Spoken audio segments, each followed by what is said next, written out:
Vamos abrir as nossas Bíblias no Salmo de número 15. Salmo de número 15. Salmo de número 15. Eu farei a leitura, peço aos irmãos que acompanhem. Então diz assim a palavra do Senhor. Salmo de Davi. Quem, Senhor, habitará no teu tabernáculo? Quem há de morar no teu santo monte? O que vive com integridade e pratica a justiça, e de coração fala a verdade. O que não difama com sua língua, não faz mal ao próximo, nem lança injúria contra o seu vizinho. O que a seus olhos tem por desprezível ao réprobo, mas honra aos que temem ao Senhor. O que jura com dano próprio e não se retrata. O que não empresta o seu dinheiro com usura, nem aceita suborno contra o inocente. Quem deste modo procede não será jamais abalado. Então, meus irmãos, nós já oramos, né? A irmã Ana orou e pediu a Deus a sua graça para nós sermos edificados pela sua palavra, então nós iniciaremos o nosso estudo, né? Meus irmãos, uma verdade bíblica que é bastante enfatizada, né? Talvez a mais enfatizada é a verdade de que nós somos justificados diante de Deus.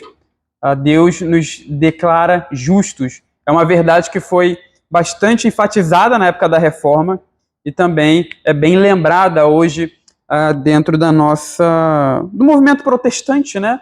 Movimento protestante e reformado. Nós fomos declarados justos por Deus. E essa doutrina, ela nos conforta, não é verdade? Porque quando, por vezes, nós tropeçamos, nós nos sentimos pecadores e vemos o nosso pecado. Nesses momentos nós podemos lembrar dessa verdade bíblica de que Deus nos declarou justo diante dele e que nós não podemos mais ser condenados.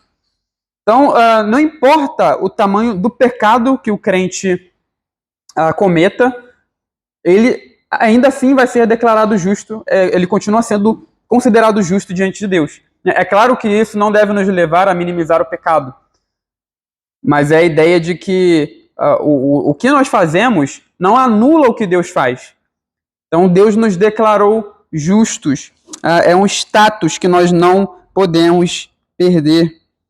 Mas uma outra verdade bíblica também relacionada a essa é de que Deus, além de nos declarar justos, Ele quer que nós sejamos justos. Então, a justificação é uma declaração de Deus, externa.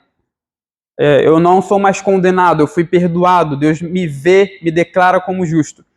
Mas Ele também quer que eu seja justo, Ele também quer que eu ande em justiça. Isso é o que nós chamamos, em outras palavras, por vezes, de santificação, né? A santificação é uma obra que Deus faz no nosso interior de nos transformar e nos levar a sermos mais semelhantes a Ele. Então Deus, Ele deseja que nós andemos na justiça, e é isso, essa ideia que aparece aqui no Salmo de número 15. Vocês, lendo aí, puderam observar que este Salmo, a partir do verso de número 2, traz várias características do que Deus espera da pessoa que se achega à presença dele. Ele espera que essa pessoa viva com integridade, que ela não difame com sua língua, que os seus olhos tenham por desprezível ao réprobo, e por aí vai. Então esse salmo ele fala de justiça, do nosso andar reto diante do Senhor. Então, para nós introduzirmos esse salmo e entendermos ele melhor, nós precisamos entender qual é o gênero literário dele. A gente já falou disso aqui algumas vezes, que os salmos eles têm um gênero, um tipo literário específico. E nós vemos na Bíblia, no Saltério, que existem salmos de louvor, que são os salmos onde os autores louvam a Deus, exaltam o Senhor pelas suas obras, por aquilo que Ele é, por aquilo que Deus faz, pelos seus atributos também. Então, esses são os salmos de louvor, ou podem ser também caracterizados como hinos, né? A gente também tem, meus irmãos, os salmos que são ações de graça, onde o salmista, ele ora a Deus e agradece por uma bênção recebida. O Salmo de número 116 foi pregado recentemente na nossa igreja, né, pelo presbítero Marcelo, e ele pode ser caracterizado como um salmo de ação de graças. Tanto é tem aquela parte, né, tomarei o que darei ao Senhor pelos seus benefícios. Ele fala, tomarei o cálice da salvação, cantarei louvores no meio da congregação, né? A ideia de que o salmista está agradecendo ao Senhor, então nós temos esses salmos também. Só que o nosso salmo não se encaixa em nenhum desses, né? Ele também não é um salmo de lamento, porque nós não encontramos o salmista aqui lamentando, ele não está se queixando diante de Deus, Davi não está fazendo isso. Então ele não é um louvor, ele não é uma ação de graça, ele não é um lamento, nem mesmo esse salmo também nem mesmo é uma adoração, é uma oração, melhor dizendo. Ele não é uma oração, porque o conceito usual de oração é o quê? É quando a pessoa pede, na oração, a pessoa pede alguma coisa diante de Deus. Normalmente nós associamos a oração a isso. Mas esse salmo também não é especificamente uma oração. A gente não encontra aqui um pedido, né? O que ele é, então? Ele pode ser caracterizado aqui como um salmo de sabedoria. E aí lembra, meus irmãos, que os salmos de sabedoria, eles têm a ver com apresentar o caminho correto, né, diante de Deus. Então, como o Salmo 1, que nós vimos também recentemente, esse salmo pode ser caracterizado como um salmo de sabedoria. Nos salmos de sabedoria, nós vemos que os salmistas, eles apresentam por vezes dois caminhos, né, o caminho do bem, o caminho do mal, o caminho da justiça, o caminho da maldade, e fala dos destinos que acompanham esses dois caminhos. A maneira como um homem vive e o destino final dele, né, se ele vive bem, ele vai ter um destino abençoador pelo Senhor, ou abençoado pelo Senhor. Se ele vive mal, ele terá um destino mal. Ele será destruído. Por vezes, a sabedoria bíblica nos salmos apontam esses dois caminhos, ou falam de um deles apenas, né? Aqui, o nosso salmo ele vai nos levar ao caminho da sabedoria, ao caminho da retidão.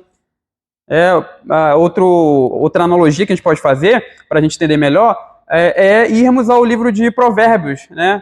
Relacionarmos esse salmo com o livro de Provérbios. Lembra que Provérbios é um livro de sabedoria bíblica. Ele quer nos ensinar como nós devemos viver diante de Deus, ou como nós devemos viver para andarmos em justiça e vivermos de uma maneira mais sábia, né? Então, ali em Provérbios, nós encontraremos várias advertências sobre o caminho mau e também o incentivo ao caminho bom, andarmos na retidão. E esse salmo aqui, ele tem essa ideia, né? É um salmo que quer nos levar a andarmos na justiça. Eu coloquei aqui o seguinte, né? O livro dos Salmos começou com um salmo de introdução, que é o Salmo 1, mostrando que as pessoas não poderiam separar suas vidas de louvor e oração do andar fidedigno na Torá, né? Nos ensinamentos de Deus. Então, Salmo de número 1, ele mostra que não pode haver uma dissociação entre adoração, entre oração e o andar nos ensinamentos de Deus. Se eu me achego a Deus para adorar e para orar, eu preciso estar nos seus caminhos, eu preciso estar nos seus ensinamentos. A gente não pode desassociar essas duas coisas. É por isso que o Salmo de número 1 ele fala, né, que o homem que é bem-aventurado é aquele que anda na lei do Senhor, aquele que tem prazer nos ensinamentos de Deus e na sua lei medita de dia e de noite. Ele é colocado lá no início do Saltério para mostrar que, como o Saltério é um livro de hinos, de adoração, de oração, então ele quer nos incentivar a andarmos nos ensinamentos de Deus antes de nos achegarmos a Ele para orarmos e para adorarmos o Senhor. Então não pode haver uma dissociação entre essas duas coisas. O Salmo aqui, de número 15, ele vai retomar esse tema, acrescentando o relacionamento com o próximo. Vocês perceberam aqui que o Salmo de número 15, ele fala bastante do meu relacionamento também com as pessoas, né, do nosso relacionamento com as pessoas, com o próximo. Então ele vai falar aí de alguém que fala a verdade no coração, e a ideia é falar a verdade ao próximo, né? De difamar com a língua, de não fazer mal ao próximo, ou melhor, de não difamar com a língua, né? E de não fazer mal ao próximo, de não lançar injúria ao vizinho. Vai falar aí de tratar o réprobo com desprezo, de honrar os que temem ao Senhor. Então está falando do relacionamento que nós temos com os nossos irmãos, ou com o próximo, né, melhor dizendo. Então, ele vai retomar esse tema aqui do relacionamento com Deus, mas também destacar o relacionamento com o próximo. E aí a ideia é a seguinte, né, que nós não podemos pensar que podemos louvar e orar a Deus sem honrá-lo no relacionamento com as outras pessoas na nossa vida em sociedade. Então, é isso que o Salmo 15 ele quer nos trazer aqui, quer nos ensinar. E é interessante que, pelo seu conteúdo, o Salmo de número 15, ele foi tomado lá na época bíblica como um salmo litúrgico, provavelmente entoado ali antes de entrar no templo, antes das pessoas entrarem no templo. Provavelmente ele foi entoado ou lido nos portões ali do templo como um lembrete dos requisitos para a admissão no santuário. Porque esse salmo, veja como ele começa. Quem que pode habitar com o Senhor? Quem que pode morar no Monte Santo, onde Deus habita? Aí ele vai trazer ali os requisitos para isso. Para você ser admitido na presença de Deus, é necessário essas características aqui, que o nosso salmo traz. Então, vamos aí à exposição do salmo. Alguém leia para a gente o verso de número 1, por favor? Quem, Senhor, habitará no teu tabernáculo? O verso de número 1, tem uma outra parte aí. Perdão. Quem há de morar no teu santo nome? Então, ele faz uma pergunta, ele começa com uma pergunta. Quem, Senhor, habitará no teu tabernáculo? Quem há de morar no teu santo monte? Então, meus irmãos, o Salmo aí, ele começa falando sobre quem pode habitar no tabernáculo do Senhor. E é interessante aqui, né, quando ele fala de habitar com o Senhor no seu tabernáculo. O que significa isso, né? Lembra que o tabernáculo, ele foi aquela tenda construída ali no deserto. Deus tirou os israelitas do Egito, estava levando eles para a terra de Canaã, e lá no deserto ele pediu para que o seu povo construísse uma tenda, que a gente chama na Bíblia de tabernáculo. Tá? Normalmente você vai encontrar essa palavra lá no lugar de tenda, mas é basicamente a mesma coisa. Isso está lá em Êxodo capítulo 25 ao 40. Então, quem que pode habitar no tabernáculo do Senhor? Quando essa palavra aqui aparece, a gente já liga a essa tenda que foi construída para que o Senhor habitasse, né, entre os filhos de Israel, lá no deserto. Só que esse tabernáculo, ou essa tenda, foi destruída há muito tempo, né? Foi destruída até mesmo antes do reinado de Davi. Veja que o salmo aqui, a autoria é do rei Davi. Ele fala, quem pode habitar no tabernáculo do Senhor? Só que o tabernáculo ele já estava destruído. Isso aparece lá em Jeremias capítulo 7, versículo 12 a 14, onde Deus adverte o seu povo sobre a infidelidade dele. Judá estava vivendo de uma maneira infiel ao Senhor, mas mesmo assim vivendo em pecado, o povo estava confiando na presença do templo ali no meio deles. Ou seja, vou pecar aqui, mas o templo está aqui no nosso meio, então não vai acontecer nada. E aí Deus chega para o seu povo e fala, não pense assim, porque quando o povo viveu em pecado antes, lá quando existia o meu tabernáculo, lá em Siló, que é o local onde esse tabernáculo estava, eu destruí ele. Né? Eu castiguei vocês e esse tabernáculo ele foi destruído. Então não pense que o templo vai proteger vocês. Isso aí não significa nada. Eu quero que vocês sejam fiéis à minha aliança. Então, lá nesse texto de Jeremias 7, 12 a 14, mostra que esse tabernáculo já havia sido destruído. E aí o que aconteceu depois que o tabernáculo foi destruído? Davi, o rei Davi, ele construiu, antes da construção do templo, tá? Antes de tudo isso. A gente está vendo nas exposições de 1 dos Reis, todo aquele processo ali, agora a gente já está na parte que o templo já foi totalmente construído. E aí, Salomão, ele está consagrando, né, o templo ao Senhor. Então, isso aqui que eu vou falar foi antes da construção do templo. Depois da destruição desse tabernáculo que nós acabamos de mencionar, Davi, ele construiu ou armou uma tenda para a Arca do Senhor. né? E aí essa tenda ficou ali provisoriamente, né? Como se fosse um local para a Arca da Aliança. E depois é provável que essa tenda ela tenha sido anexada também ao complexo do templo. Então o templo foi construído, só que essa tenda não foi, provavelmente ela não foi jogada fora. Ela foi anexada ao complexo do templo. A gente sabe disso porque lá em 1 dos Reis, no capítulo 8, versículo 4, relata lá que os anciãos levaram essa tenda junto com a Arca da Aliança para Jerusalém, né? Então, talvez o nosso salmo aqui esteja fazendo alusão a essa tenda que o próprio Davi construiu.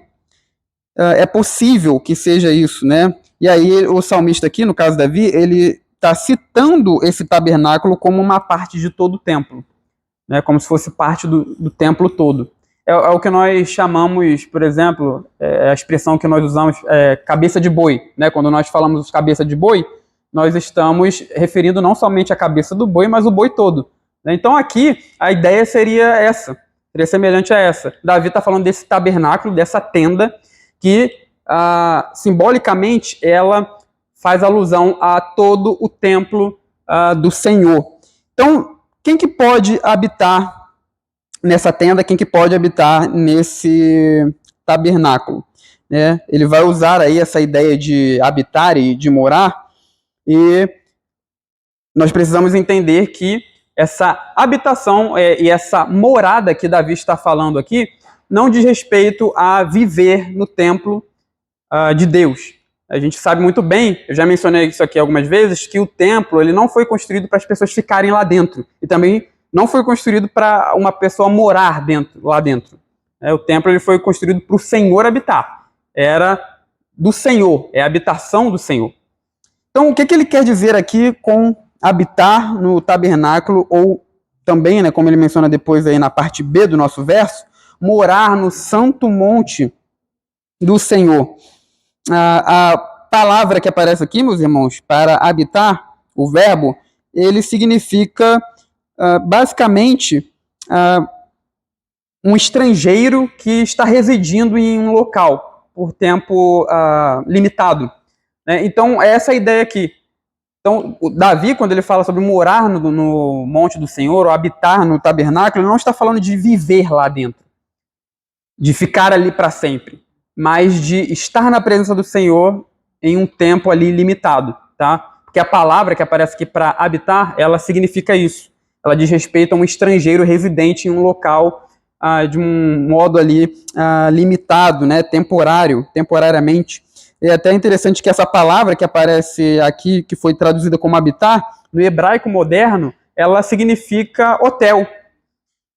Né? E a gente sabe muito bem que quando a gente vai para um hotel, a gente não vai para lá para morar para sempre. É um local que a gente usa de um modo temporário, né? Temporariamente. A gente vai para o hotel para ficar 1, 2 dias, mas não para morar lá. Então, é essa a ideia aqui. Então, Davi está falando, em outras palavras, né, quem que pode ficar na presença de Deus temporariamente, ali no tabernáculo? Quem que pode se achegar diante do Senhor e do Monte Santo, que aqui significa o Monte Sião? E aí ele vai mostrar as características da pessoa que pode habitar, a partir do verso 2. Mas antes, a gente pode até fazer uma aplicação aqui para a gente, que esse tema da presença divina, ele aparece por várias vezes nas Escrituras. Então, o Salmo aqui, no verso de número 1, ele está trazendo essa ideia. Deus habita em um lugar e nós podemos nos achegar a ele. Esse tema aqui, de nós estarmos na presença de Deus, ele aparece por várias e várias vezes no texto bíblico, começando lá desde Gênesis. Lembra lá que em Gênesis nós temos o relato em que Adão e Eva, eles estavam ali no jardim e Deus passeava no jardim durante a viração do dia. E é interessante que lá a maneira como o autor, o Moisés, escreve o texto, ele dá a entender que Aquela atitude de Deus, aquele ato de Deus de passear no jardim era algo que ele fazia corriqueiramente. Era algo que ele fazia com um certo costume. Tinha uma frequência naquilo. Então, desde Gênesis, nós vemos que existe esse tema do ser humano estar na presença de Deus. E por aí vai, né? A gente sabe que a Bíblia ela vai trabalhar bastante esse tema, como nós já mencionamos no início do nosso estudo. Existe ali no deserto Deus habitando com o seu povo. Ele desce sobre o Sinai e habita no Sinai temporariamente. Depois ele manda o seu povo construir o tabernáculo, a tenda, para que ele pudesse habitar no meio do seu povo. Depois ele passa a habitar no templo. Aí depois do templo, ele vem na pessoa de Cristo, né? Ele até o verbo, né, que fala da encarnação de Cristo, que o verbo habitou entre nós. Essa palavra habitou literalmente tabernaculou, né? Vocês já ouviram falar disso. A ideia de que Deus está habitando conosco por meio de Jesus. Jesus era o próprio templo, né? O templo de Deus. E agora nós somos o templo do Senhor. Então veja como a Bíblia ela desenvolve esse tema da presença de Deus, de nós nos achegarmos à presença do Senhor. E nós, quando nós viemos ao culto, quando nós nos reunimos como povo de Deus, estamos também nos achegando à presença dele. A gente sempre lembra que Deus habita em nós. Deus habita em cada crente. Então, cada crente é como se fosse um mini templo, digamos assim, né?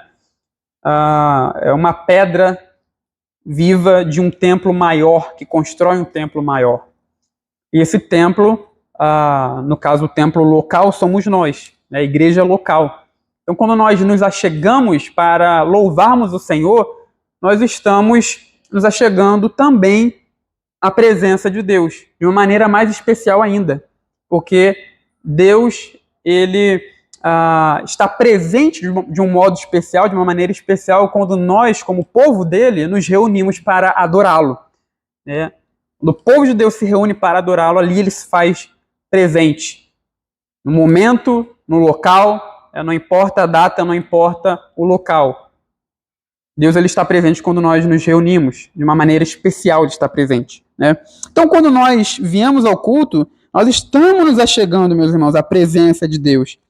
E nós não podemos pensar que Deus ele não liga para o que nós fazemos, contanto que nós estejamos aqui, né? As pessoas que não conhecem muito sobre Deus, de Bíblia, normalmente elas têm esse tipo de pensamento, né? Elas vivem a vida delas da maneira como elas querem, né? Sem compromisso nenhum com Deus, sem compromisso nenhum com a palavra de Deus. E elas pensam que um dia, quando elas vêm aqui, isso já basta. Como se Deus não ligasse para a maneira como elas vivem. Então nós não podemos pensar que o estar aqui já nos dá garantias, né, de que Deus estará conosco, ou se nós estivermos aqui, isso já basta para Deus. Como se ele não ligasse para a maneira como nós vivemos. O que nós vemos aqui nesse salmo é o contrário disso. Então veja, a partir do verso de número 2, o texto vai nos mostrar características de uma pessoa que pode estar na presença de Deus, ou uma pessoa a qual Deus aceita para estar na sua presença. É isso que o verso de número 2 a 5 vai mostrar aqui para a gente. Então, qual que é o estilo de vida que prepara alguém para habitar com o Senhor? E aí, meus irmãos, a resposta que aparece a partir do verso 2, nessa resposta salmista, ele vai abranger aí 4 áreas da vida. Primeiro, ele vai falar sobre a integridade geral de uma pessoa em relação a outra pessoa na comunidade, né? Isso aparece no verso 2. No verso de número 3, ele vai falar sobre a ausência de ações erradas em relação a outros. No verso de número 4, ele vai falar aí sobre a postura de uma pessoa em relação ao próprio Deus. E no verso de número 5, ele vai falar sobre a nossa atitude, ou sobre a atitude correta em relação ao dinheiro. Então, veja, ele traz aqui quatro atitudes, ou 4 áreas da vida que mostra a característica da pessoa que pode habitar com o Senhor, a pessoa que é aceitável diante de Deus. A integridade geral, repetindo, a integridade geral de uma pessoa em relação com outras pessoas na comunidade, a ausência de ações erradas em relação aos outros, a resposta à postura das pessoas em relação ao próprio Deus e a atitude correta em relação ao dinheiro. Então, o verso 2, ele vai falar aí sobre viver ou andar, fazer e falar, e vai reunir 3 qualidades a essas atitudes, que é a integridade, justiça e verdade. Então, ele vai falar aí sobre andar em integridade. Na nossa tradução, eles traduziram muito bem isso aqui, que eles traduziram como viver, mas no hebraico traz a ideia de andar, porque a ideia semítica, de andar, ela tem a ver com a maneira como alguém vive. Então, se alguém anda em integridade, essa pessoa vive em integridade. Então, a primeira característica aqui tem a ver com isso, fala de um modo íntegro de viver. E aqui é preciso fazer uma pausa para a gente explicar isso aqui melhor. Quando a Bíblia fala sobre integridade, quando Deus nos chama a viver em integridade, Ele não está exigindo de nós perfeição, tá? Isso aqui é preciso ficar claro na nossa mente, até mesmo para nós não nos isentarmos de obedecer o que esse salmo está querendo nos levar a fazer. O que acontece? Eu já vi várias vezes, as pessoas relacionarem esse salmo com a vida cristã de uma maneira muito equivocada, porque elas pensam o seguinte, o salmo está falando aqui sobre habitar na presença de Deus. Aí vai dar características da pessoa que pode habitar na presença de Deus. Eu não posso cumprir isso aqui. Cristo cumpriu por mim, e a partir daí eu posso entrar na presença de Deus no céu. Então essa é a lógica da maioria das pessoas que leem o Salmo 15, o Salmo 24 também, ele fala a mesma coisa, Só que o Salmo ele não está falando disso. O Salmo aqui não está falando da presença de Deus no céu, ele está falando do tabernáculo, e ele não está falando que é impossível de nós vivermos da maneira que ele requer. A ideia não é essa. Quando nós pensamos assim, é muito capaz de nós nos isentarmos de viver, cumprir, guardar aquilo que o Salmo está nos chamando a fazer. Ele está falando isso aqui, de viver em integridade, porque é possível viver em integridade. Ele está falando de falar a verdade no coração, ou de coração falar a verdade, porque é possível fazer isso. Então, o Salmo ele não está falando algo que é impossível. Viver em integridade, meus irmãos, não é impossível. Porque viver em integridade não é perfeição. Tá? O que é viver de uma maneira íntegra? É o que nós acabamos de dizer. Viver de uma maneira íntegra tem a ver com ter uma vida inteira marcada pela retidão. É a ideia de nós andarmos na justiça, fazermos aquilo que é justo, é a ideia de nós fazermos aquilo que é certo. Então, não quer dizer que uma pessoa que vive de uma maneira íntegra, que ela tem que ser perfeita. É claro que o ideal seria esse. E nós seremos, pela graça de Deus, futuramente. Mas não é isso que o Salmo está esperando de nós aqui. O que ele espera de nós é que nós tenhamos uma vida marcada por viver em retidão. Não quer dizer que nós não vamos tropeçar em algum momento. Nós vamos, e nós tropeçamos. Mas nós precisamos, a característica da nossa vida, aquilo que marca a nossa vida, tem que ser uma vida reta, tem que ser uma vida justa diante de Deus. Então essa é a ideia aqui do Salmo. A ideia de integridade é de totalidade. Toda a minha vida deve ser marcada pela retidão. E daí, daí que o Salmo fala, ou traz aí a ideia de praticar a justiça, o que vive com integridade, o que faz aquilo que é justo ou correto, Aí ele vai falar também de coração, fala a verdade, E esse trecho aqui é interessante porque o salmista aqui, Davi, ele está correlacionando aspectos externos, aquilo que nós fazemos, viver, praticar, com aquilo que nós temos internamente.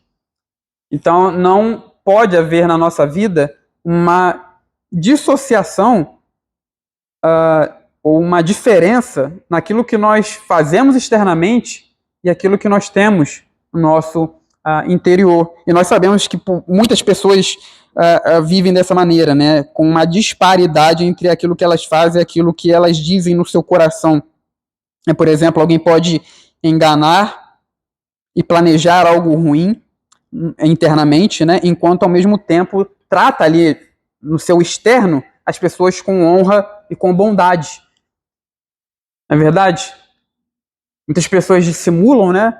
Tá ali tratando ali com bondade, com honra, o seu próximo, mas dentro do coração dela, ela detesta aquela pessoa. Ela planeja coisas ruins ao seu próximo.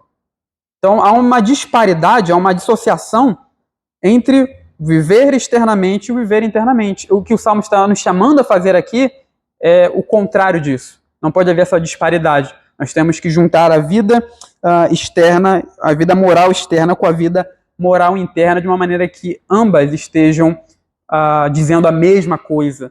Ambas precisam andar no mesmo caminho, que é no caminho de santidade.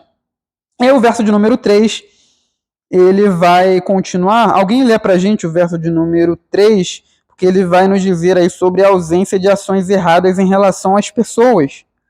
Verso de número 3. Não fama com sua língua, não faz mal ao próximo, nem lança injúria contra o seu vizinho. Então, o que não difama com a sua língua, não faz mal ao próximo, nem lança injúria contra o seu vizinho. Então, aí há uma advertência sobre o que nós fazemos com a nossa língua, né? Aí é interessante que neste verso aqui, Davi, ele fala sobre, literalmente, né, a ideia é aquele que não anda na sua língua. Aqui a nossa tradução é aquele que não difama com a língua. No hebraico, o texto diz literalmente aquele que não anda com a língua, né? Ou melhor, não anda na sua língua.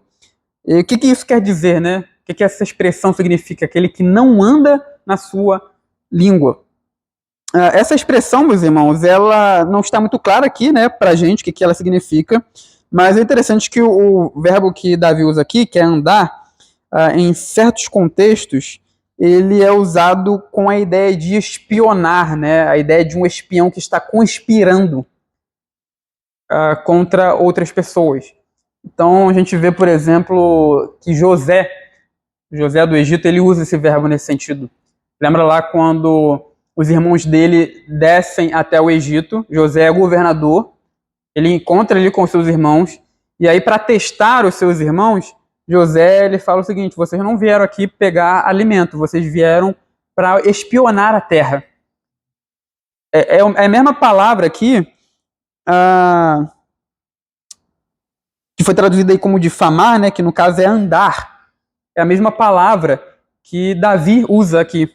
Então, ela aparece aí quando José fala isso, lá em Gênesis 42, 9, ela também é usada por Josué, lá em Josué 6, 25, quando ele fala, manda os espiões espionarem a Jericó, né, aqueles dois espiões. Então, é a ideia aqui, né, andar na sua língua traz a ideia de espionar, conspirando contra alguém, né? E aí isso também é mostrado pelo fato de que as duas outras sentenças desse verso, elas falam sobre fazer esse tipo de mal, né? Sobre conspirar, sobre pecar com a língua, ou dizer um falso testemunho, né? Diz aí, não faz mal ao próximo e nem lança injúria contra o seu vizinho. Então, o texto aqui, ele está nos chamando a tomar um certo cuidado com a língua. E, por incrível que pareça, o pecado da língua é o pecado que a Bíblia mais nos adverte a tomarmos cuidado. Normalmente a gente pensa que é o pecado sexual, né? Mas não é. A Bíblia ela adverte mais sobre a língua, sobre como nós devemos usar a língua, do que contra o pecado sexual. Embora também seja importante, né? A Bíblia diverte contra esse tipo de pecado também, mas ela fala mais do pecado da língua. Em Provérbios aparece várias vezes, né? Provérbios 10, 19, 31, Provérbios 18, 21, Provérbios 25, 15. Tiago 3, 5 vai falar do poder da língua. Alguém lê pra gente lá Tiago 3, 5, por favor? Esse texto aí de Tiago, essa passagem, esse parágrafo todo, ele vai falar sobre o cuidado que nós devemos ter com a língua. Mas especificamente o versículo de número 5, ele vai falar do poder dela. Assim também a língua, pequeno órgão, trata de grandes coisas. Dele como uma fagulha com entradas tão grandes céus. Então, tá vendo? A língua, pequeno órgão, ela se gaba de grandes coisas, né? E aí o texto ali de Tiago, ele fala de como é o poder da língua, né? Ela pode causar coisas terríveis, né? Um pequeno órgão que pode causar grande destruição, grande problema. A gente sabe muito bem, né, que quando nós falamos coisas fora de hora, quando nós falamos coisas que não deveríamos dizer, nós podemos causar, de fato, problemas graves, problemas grandes. Ferir alguém emocionalmente, ferir a emoção de alguém, né? Às vezes até mesmo acabar com um casamento por causa de como nós usamos a língua. Às vezes ali o marido está angustiado com a sua esposa ou vice-versa. Aí começa a falar um monte de coisa, jogando várias coisas na cara do cônjuge. Isso acaba prejudicando o relacionamento deles e termina em divórcio, né? Então a língua ela é capaz de fazer esse tipo de coisa, ela tem esse poder. Ela tem poder de arruinar casamento, ferir alguém, a emoção de alguém, tem poder para acabar com a reputação de alguém, né? Quantas pessoas falam coisas que às vezes não falou nem em público, né? Falou ali em secreto, mandou um áudio ali no WhatsApp, depois aquilo se espalhou, né? veio à tona, veio a público, e elas acabam tendo uma má reputação, uma má fama diante da sociedade por causa de coisas que elas falaram em secreto, né? Às vezes tem gente que escorrega em público, fala coisas terríveis também, ela tem que se retratar, né? Ou ficar mal visto pela sociedade. Recentemente nós tivemos esse exemplo, né? Nosso presidente, que comparou lá que Israel está fazendo para se defender do grupo terrorista. Ele comparou com o que Hitler fez com os próprios judeus. Então, você vê aí que foi uma fala infeliz, né? Muito infeliz, muito errada. Né? Hoje, eu até vi uma postagem bem interessante de um pastor que estava falando sobre as pessoas que estavam defendendo esse tipo de fala. Ele escorregou. Elas nunca... É interessante, né? Que nunca foi intencional, né? Nunca foi de propósito. Quando acontece esse tipo de coisa com um político de estimação, as pessoas tentam defender essas questões, né? Elas vão falar, não, ali ele se equivocou, ele escorregou nas palavras, mas elas nunca pensam e nunca falam que o político de estimação delas falou errado porque ele quis falar errado. Elas nunca falam que o político de estimação delas falou aquilo porque ele pensa daquele jeito. Aquela é a opinião dele. Então, eu ouvi uma crítica, né, de um pastor que ele estava falando exatamente disso. De como esse tipo de fala está associada à maldade, né, e à loucura. Ele até fez uma associação com Provérbios bem interessante, né? E em Provérbios a sabedoria e a justiça andam juntos. E a loucura e a maldade estão também associadas. Então é exatamente isso que está sendo representado ali, né? Houve uma fala errada, não foi a primeira vez, né? Não foi a única. Houve uma fala errada, uma fala louca por causa da maldade do coração. né? Então, veja como esse erro, né, ficou mal visto para as pessoas na nossa sociedade, né? Ficou mal visto para as pessoas também no exterior, né? Presidente do Brasil fazendo esse tipo de associação. Então, é o que a língua faz, né? A língua ela pode causar até a morte de alguém. Quantas pessoas não morreram porque falaram coisas erradas, né? Mexeram com pessoas erradas, fizeram acusações que não deveriam fazer, pessoas que tinham poder para tirar a vida, e elas acabaram tendo a sua vida ceifada por causa da língua, né? Falaram coisas que não deveriam falar.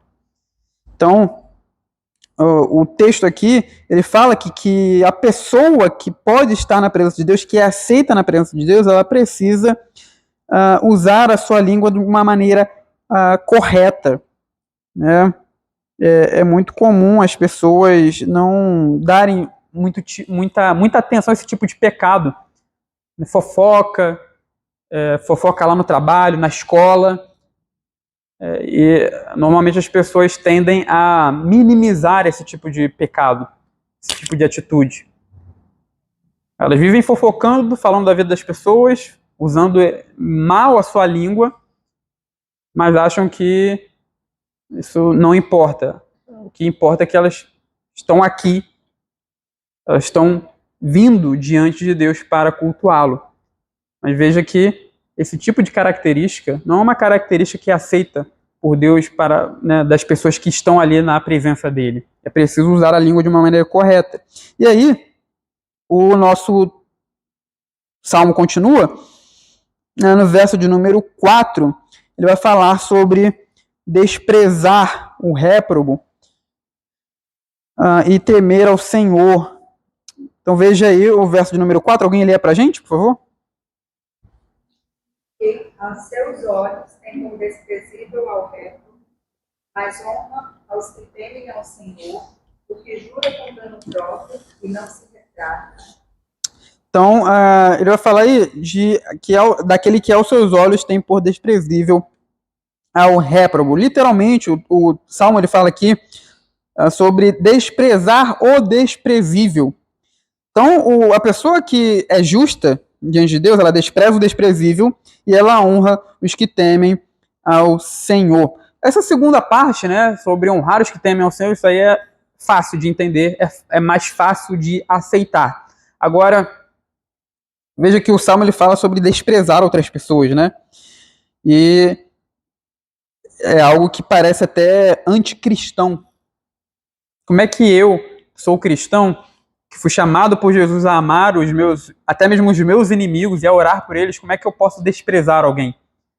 Como é que eu posso desprezar uma pessoa?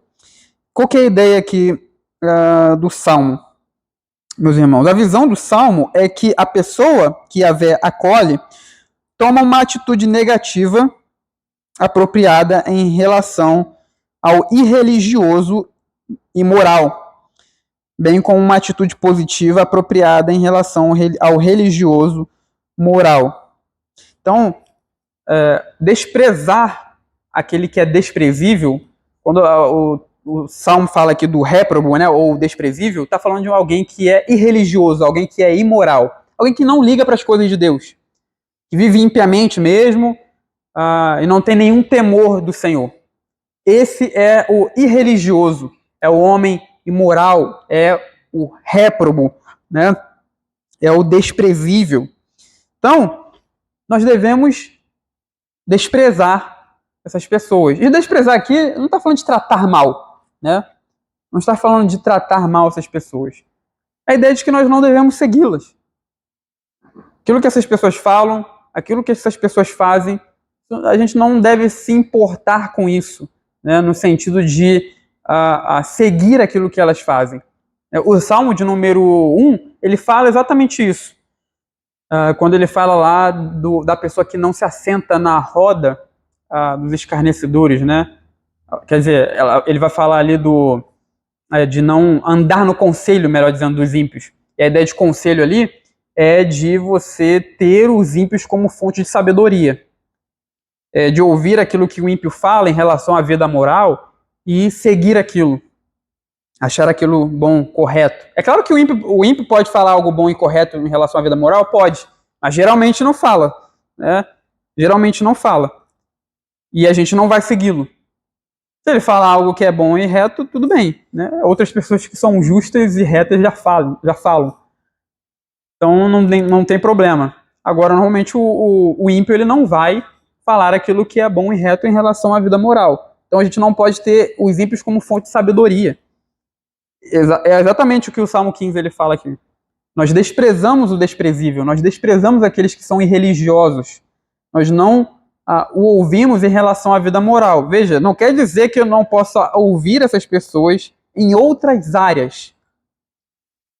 Eu até dei um exemplo, eu lembro que eu dei um exemplo disso quando a gente falou no Salmo 1, no sermão, que não quer dizer que um ímpio que atua na mesma área que eu, tem mais conhecimento que eu, não quer dizer que eu não possa ouvi-lo em relação ao que ele me aconselha a fazer na minha área de trabalho, né?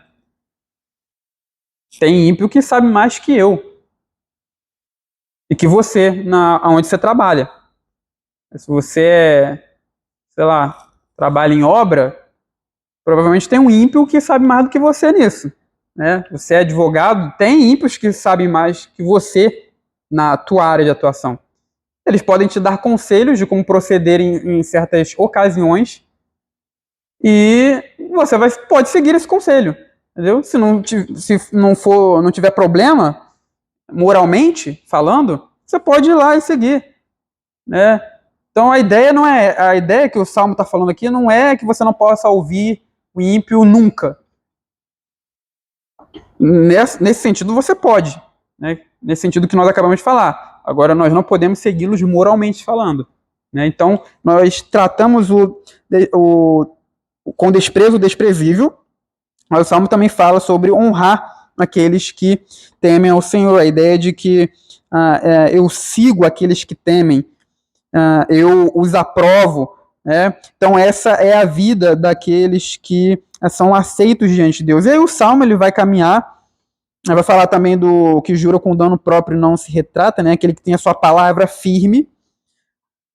E vai falar no verso de número 5 sobre dinheiro. É interessante como a Bíblia e como Deus ele se importa até mesmo com o que nós fazemos em relação à nossa vida financeira. E o que o Salmo vai falar aqui sobre a vida financeira do temente, daquele que teme ao Senhor e que é aceito por Ele na sua presença.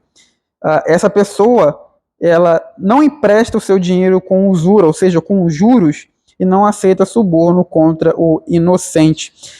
Nós sabemos que na lei do Senhor, ele advertiu várias vezes, ou instruiu o seu povo várias vezes, a não emprestar dinheiro com juros. Isso aparece, eu coloquei aqui, por exemplo, lá em Êxodo 22, 25 a 27. Alguém lê para a gente, por favor? Êxodo 22, 25 a 27. Se emprestares dinheiro ao meu povo, ao pobre que está contigo, não te haverás com ele como credor que impõe juros. Então, se do teu próximo tomares em penhor a sua veste, já retribuirás antes do pôr do sol, porque é com ela que se cobre, é a veste do seu corpo, em que se deitaria. Será, pois, que quando clamar a mim, eu o ouvirei, porque sou misericordioso. Então, veja que a instrução do Senhor é para que não empreste ao pobre com usura ou com juros. Normalmente alguém que vem pedir dinheiro a você, essa pessoa está precisando. Ela está no estado de necessidade de pobreza, né? Então, veja que aqui o Salmo 15, ele está fazendo uma alusão, provavelmente está fazendo uma alusão a esse trecho aí de Êxodo e de outras partes da lei. Eu coloquei aqui que o pressuposto da atitude da Torá, ou seja, da lei do Senhor, em relação aos empréstimos, é que estes são um meio de ajudar os israelitas necessitados, e não um meio de os ricos aumentarem a sua riqueza. Então, a ideia de que quando você está emprestando o dinheiro com juros, com usura, essa pessoa está querendo enriquecer em cima do pobre. A ideia de você oprimir a pessoa que está necessitada. Então, o Salmo aqui ele está falando contra isso. Nós não devemos ter esse tipo de pensamento, né, de querer, que a gente chama, né, a gente usa essa expressão de montar nas costas das pessoas, nesse sentido, a ponto de oprimir o pobre. Então, o piedoso, o temente a Deus, ele não empresta o seu dinheiro com usura, com juros, nem aceita também suborno contra o inocente. Aqui provavelmente também é uma alusão às pessoas mais proeminentes dentro da comunidade israelita, né? A gente pode trazer isso aqui para o contexto cristão, porque o que acontece? Lá em Israel existiam as pessoas que julgavam as causas, normalmente os anciãos, né? E existiam os juízes também.